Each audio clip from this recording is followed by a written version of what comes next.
मौजूदा Indian premiere league की हालत को देखकर ऐसा लगता है कि इस साल इंडियन प्रीमियर लीग का आखिरी साल होगा। दोस्तों, शेन वॉटसन इस बात पर मजबूर हो गए हैं कि अब वो बीच हाल में ही इंडियन प्रीमियर लीग को छोड़कर चले जाए। शेन वॉटसन इस मुकाम पर कैसे पहुंचे, इस हालात पर कैसे पहुंचे कि वो अब इंडियन प्रीमियर लीग को बीच हालत में छोड़ने जा रहे हैं। दोस्तों, हम आपको इस वीडियो में आगे बताएंगे, मगर अपनी वीडियो की बाकायदा आगाज से पहले आप सबसे सिर्फ एक ही गुजारिश करूंगा, अगर आपने अभी तक हमारे इस चैनल को सब्सक्राइब नहीं किया है तो चैनल को सब्सक्राइब कर ले और साथ उस बेल आइकन पर क्लिक करें ताकि आपको हर आने वाली नई वीडियो की अपडेट्स वक्त पर मिल सके। भारत की आईपीएल का गंदा चेहरा पूरी दुनिया के सामने बेनकाब हो गया। पीएसएल को नाकाम बनाने वाली इंडियन प्रीमियर लीग आईपीएल पूरी तरह से नाकाम होने जा रही है। ईशांत शर्मा ने मेहमान खिलाड़ी शेन वॉटसन के साथ ऐसी गलत हरकत कर दी कि पूरी दुनिया में इंडिया और इंडियन प्रीमियर लीग को मजाक बनाया जा रहा है। मैच के दौरान जब ईशांत शर्मा ने शेन वॉटसन को बाउंसर दे दिया तो शेन वॉटसन ने पटाख के उसे बाउंड्री लाइन के उस पार पहुंचा दिया। तब ईशांत शर्मा से रहा ना गया और शेन वॉटसन को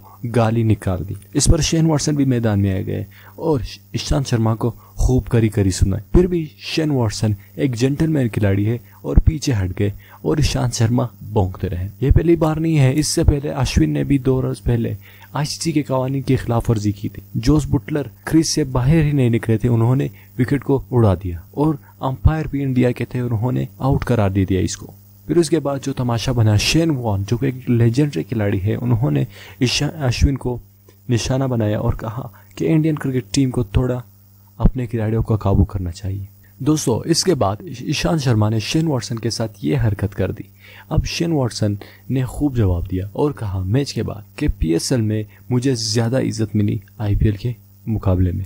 फिर उसके बाद शेन वॉटसन पर जो इंडियन मीडिया, इंडियन अवाम ने तनकीद की और मैच टीम मैनेजमेंट ने उन पर प्रेशर डाला कि वो पीएसएल के खिलाफ बयान दे, लेकिन वो डट गए और कहा मैं ऐसा हरगिज नहीं करूंगा। तो अब शेन वॉटसन इस मुकाम पर पहुंचे हैं, इस हालत पर पहुंचे हैं कि वो आईपीएल को बीच में ही खैर बात कह दे। दोस्तों, आपको हम बताते चले कि जब इमामुल हक ने शेन वॉटसन के साथ बदतमीजी की तब सारी पाकिस्तानी टीम और कौम ने शेन वॉटसन को अच्छा करार दे दिया और इमामुल हक को कहा कि आपको शेन वॉटसन से माफी मांगनी चाहिए और इमामुल हक ने ठीक वही किया, शेन वॉटसन से माफी मांग ली। लेकिन जब ऐसा मामला अब आईपीएल में पेश आया, ईशांत शर्मा ने जो शेन वॉटसन के साथ किया, उल्टा इंडियन अवाम ईशांत शर्मा को सपोर्ट कर रहे हैं और शेन वॉटसन को गालियां दे रहे हैं और अपने आईपीएल से बाहर निकाल रहे हैं। तो दोस्तों, ऐसा लग रहा है कि ये आईपीएल का आखिरी साल होगा। अगर आईसीसी में थोड़ी सी गैरत बाकी है, अगर आईसीसी में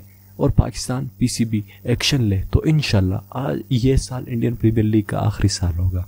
क्योंकि इतने स्कैंडल्स जब आईपीएल में आ रहे हैं तो कोई ना कोई किस्सा तो बन रहा होगा और इंडियन प्रीमियर लीग का आखिरी साल होने जा रहा है। मजीद दोस्तों, हमने एक और वीडियो बनाई है आईपीएल के बारे में, आईपीएल के 5 खुफिया और घटिया तरीन राजों के बारे में, वो आप जरूर देखना, आपको आईपीएल का गलीज चेहरा जरूर नजर आएगा। दोस्तों, हमने जैसा ही कहा वैसा ही हो रहा है। अल्हम्दुलिल्लाह हमारी बात 100% साबित हो रही है। आज हमने जैसी वीडियो बनाई 5 गलीज हकाइक इंडियन प्रीमियर लीग के बारे में, आज वही होने जा रहे हैं। दोस्तों, आप वो वीडियो भी लाजमी देख ले और साथ इस वीडियो को अपने दोस्तों के साथ शेयर जरूर करना और साथ इस वीडियो को लाइक जरूर करना ताकि यूट्यूब एल्गोरिथम इस वीडियो को ज्यादा से ज्यादा प्रमोट कर सके। मजीद ऐसी वीडियोस के लिए हमारे इस चैनल को सब्सक्राइब करें और साथ ही उस बेल आइकन पर क्लिक करना मत भूलिएगा ताकि आपको हर आने वाली नई वीडियो की अपडेट्स वक्त पर मिल सके। मैं मिलता हूँ आपसे अगली वीडियो में, तब तक के लिए मुझे इजाजत दीजिए। अल्लाह हाफिज।